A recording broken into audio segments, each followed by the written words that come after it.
If you improve the world for people with disabilities, you're going to improve the world for everybody.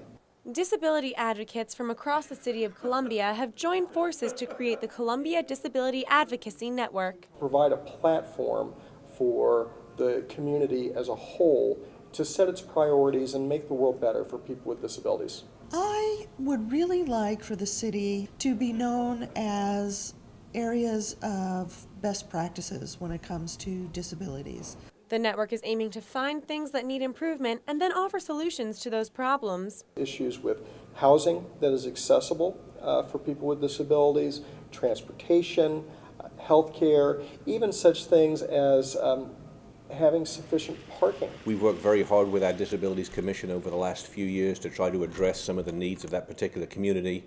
And quite honestly, I'm very, very excited and enthusiastic about this latest effort to establish CDAN. One of the goals of the Advocacy Network is to broaden the understanding of the problems that disabled people might face on a daily basis.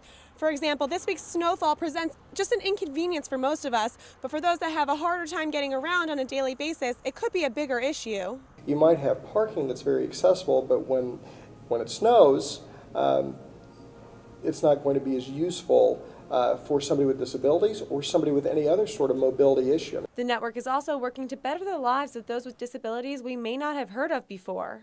Multiple chemical sensitivity. And so in that case, an employer would need to be sure that the chemicals you use to clean the building don't have strong fragrances. The network is still in its early stages, but those involved have high hopes for its success. A big part of what CDAN is going to do is going to be reporting on our progress in the plan so that we'll know, are we being successful or are we not? We want to make sure that everybody in the community has equal access to jobs, to recreational facilities, to pretty much everything that everybody has access to. Juliette Dreyer, KRCG 13 News, Columbia.